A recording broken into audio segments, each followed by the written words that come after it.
मध्य प्रदेश और छत्तीसगढ़ के नए मुख्यमंत्री डॉक्टर मोहन यादव और विष्णुदेव साय शपथ लेते ही एक्शन में नजर आ रहे हैं। दोनों ने शपथ ग्रहण के तुरंत बाद से धुआंधार फैसले लेने शुरू कर दिए, तो लोगों को अब इंतजार है उन तमाम फैसलों का जो सीधे उनके फायदे से जुड़े हैं, चाहे वो 450 में गैस सिलेंडर हो या फिर सरकारी भर्तियों को लेकर कोई बड़ा फैसला।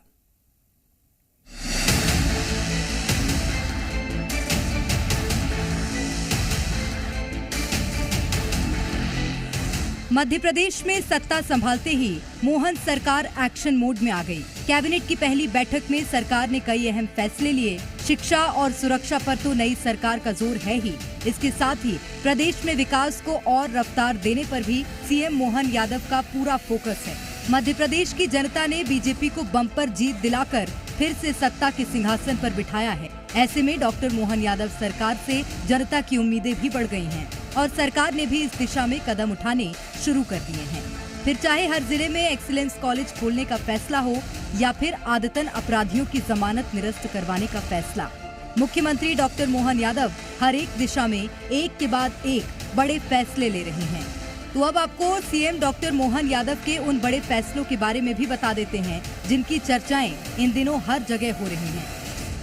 एक्शन में सीएम मोहन, कानून व्यवस्था पर फोकस, अपराधियों से निपटने के लिए अधिकारियों संग चर्चा, आदतन अपराधियों की जमानत निरस्त करने का फैसला, शिक्षा व्यवस्था पर खास फोकस, प्रदेश में खुलेंगे प्रधानमंत्री एक्सीलेंस कॉलेज, सरकार ने किया फ्लाइंग स्क्वाड का गठन, प्रदेश में लाउड स्पीकर का शोर होगा बंद, खुले में नहीं बिकेंगे अंडे, मांस और मछली, तेंदुपत्ता संग्राहकों के लिए बड़ा फैसला, प्रतिमानक बोरा मिलेगा 4000 रुपए पारिश्रमिक, खुले बोरवेल ट्यूबवेल को लेकर जारी आदेश, खुले नलकूप बोरवेल ट्यूबवेल की निगरानी करे प्रशासन।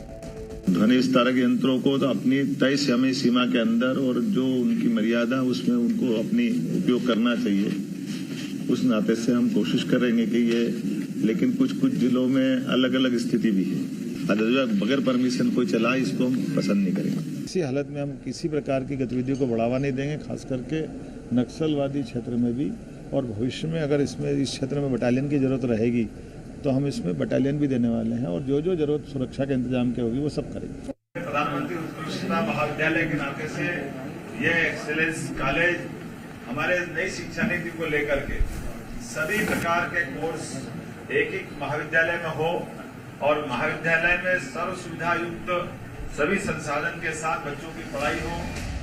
तो सुना आपने, 4 दिन में ही डॉक्टर मोहन यादव ने किस तरह एक के बाद एक धुआंधार फैसले लिए हैं। ये हुई मध्य प्रदेश की बात। अब करते हैं छत्तीसगढ़ की बात। यहाँ भी सीएम विष्णुदेव साय एक के बाद एक बड़े फैसले लेते नजर आ रहे हैं, यानी कि छत्तीसगढ़ सरकार भी पूरे एक्शन में है। तो चलिए अब आपको सीएम विष्णुदेव साय के भी बड़े फैसले के बारे में बता देते हैं। छत्तीसगढ़ सीएम के बड़े फैसले, 18 लाख गरीबों को प्रधानमंत्री आवास स्वीकृत, 25 दिसंबर को 2 साल का बोनस किसानों को देंगे, निगम मंडल आयोग में राजनीतिक नियुक्तियां रद्द, 108 एम्बुलेंस सेवा दुरुस्त करने के निर्देश, फरवरी तक पूरा हो जगदलपुर बिलासपुर में अस्पताल निर्माण। जो गरीब लोग 18 लाख प्रधानमंत्री ग्रामीण आवास से वंचित हो गए, उनको मकान देने का काम करेंगे। 15 साल जब गवर्नमेंट में थे तो 2 साल का बोनस नहीं दे पाए थे, लेकिन अब वो 2 साल का बोनस हमारी सरकार उन किसानों को देगी। देखिए, जीरो टॉलरेंस हमारी पार्टी का कमिटमेंट भी है। छत्तीसगढ़ के अंदर भी अगर ऐसी कोई शिकायत आएगी तो उस पर जांच होगी और दोषी लोगों के ऊपर में सख्ती से कार्रवाई होगी। मध्य प्रदेश और छत्तीसगढ़ में 13 दिसंबर को ही सीएम का शपथ ग्रहण समारोह हुआ था और उस दिन से अब तक एक के बाद एक बड़े फैसले लेकर दोनों मुख्यमंत्रियों ने ये बता दिया कि वो किसी भी काम में ढिलाई बरतने के बिल्कुल मूड में नहीं हैं। देखना होगा कि आगे और क्या कुछ बड़े फैसले लिए जा सकते हैं। ब्यूरो रिपोर्ट, जी मीडिया।